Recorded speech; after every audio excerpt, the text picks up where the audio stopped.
After this one, though, yeah. I'm going to switch to T&D, and any samurai stuff I've got left, I'll complete tomorrow or the next day. All right.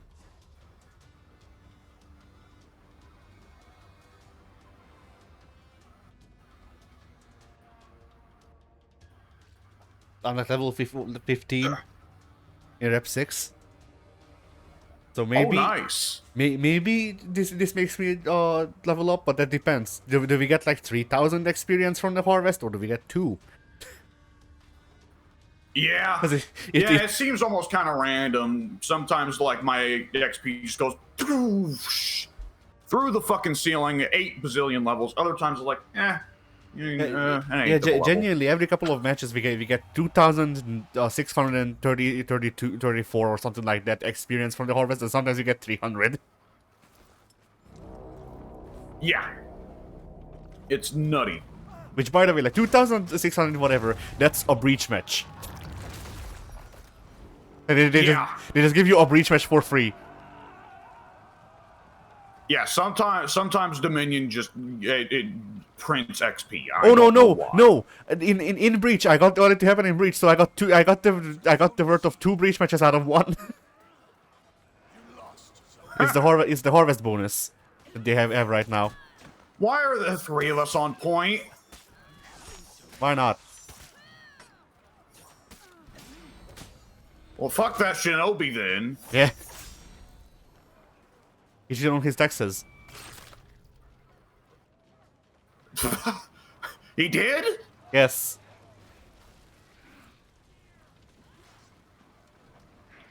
By the way, what's the deal with certain characters? When I leveled up, when I got Griffin up to rep 2, I didn't get 1 cosmetic. I got like fucking 4 in pretty well every slot. Like, his cosmetic options doubled. Yes, that's how it works. What? With every character? Yes, more or less. It depends, it varies from character to character, but that's more or less how it works, yes. Okay.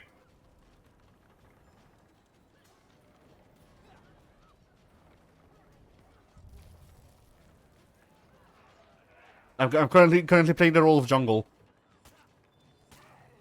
Okay. I guess.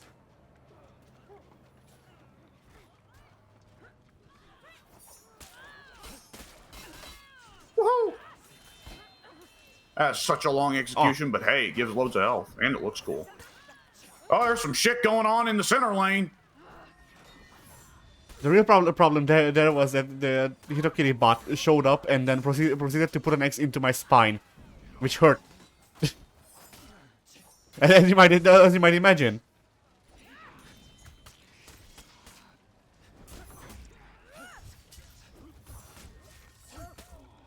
I got Hitokiri bot. I guess I'm less shaman. I love that the explosion doesn't have an effect on the rest of the team. Yeah. Afira just exploded in her own timeline, but not in ours. Afira is still exploding across every timeline, making every timeline where she dies canon. Oh, dude, did you see that in that Half-Life 2 documentary that Valve released, they talk with G-Man's voice actor for a little bit, and he explains why he pauses so much as yes. G-Man? Yes, because he's having all the conversations with Gordon at the same time. For him, more or less. And yeah. He didn't necessarily say there was all the conversations with Gordon, but he's in several places at the same time and having different conversations. And that's also why he sometimes just smiles or frowns, even when there's no reason to smile or frown in a conversation. I love that it's kind of an explanation, but it still doesn't explain, like, okay, but what is he doing in those other conversations? Who is he having other conversations with? Alex. Definitely at some point. Yeah. Though that one... Kleiner. Pauses very little, and... he actually... So Eli does know about G-Man. Kleiner, I don't think ever gives any indication he knows about G-Man, but Eli does. G-Man is having a conversation with Barney. They're talking about the fact that the secret fact that has been revealed to G-Man that as it turns out, Barney's last name is the Dinosaur. Good lord.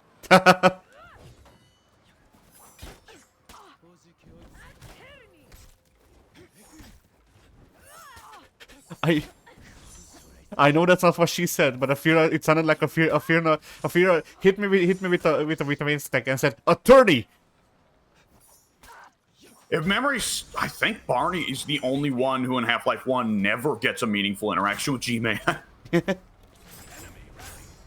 I think, like, the only time G-Man shows up in Blue Shift is in the intro sequence when he's riding the fucking tram.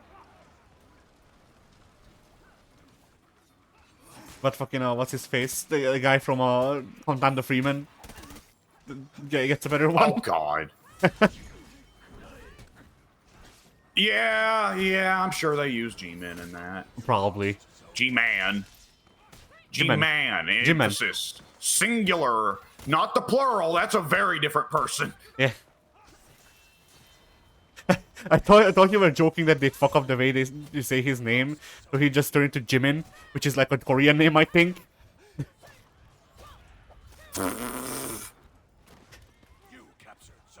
Or at least if memory serves, there's a member of BTS, I think.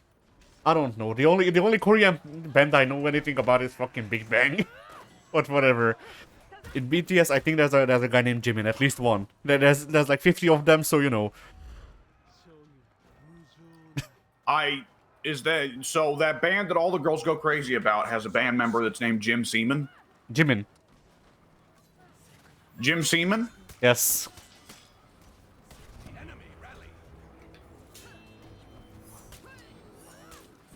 Whoops.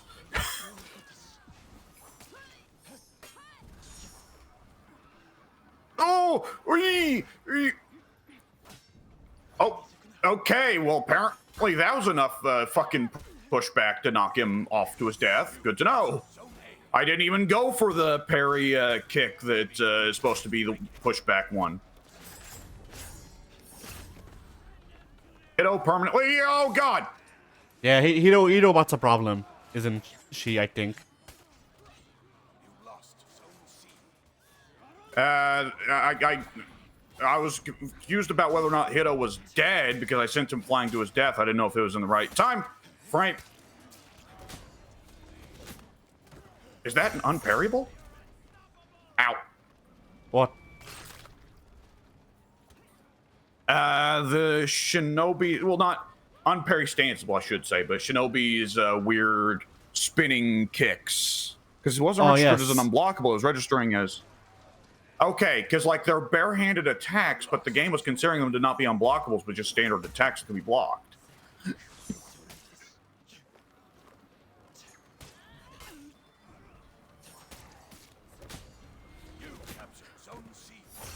That Nobushi, by the way, yes, midway through your string was nonetheless dodging to try and avoid fucking open the gate or ring the bell or whatever the name of the move is. That was just so blatantly goofy AI shit because no real human being would have ever fucking dodged in the middle of a Kyoshin string to avoid fucking open the gate. Ring the bell. Ring the bell, okay. Ring the gate. Open the bell. Saved by the bell. Saved by the gate. Yes. Opened by the bell. Accurate description of many...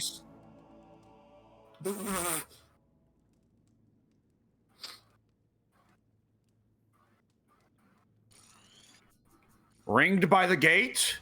Sure. See, like this time we got a hardest bonus of 800. Yep.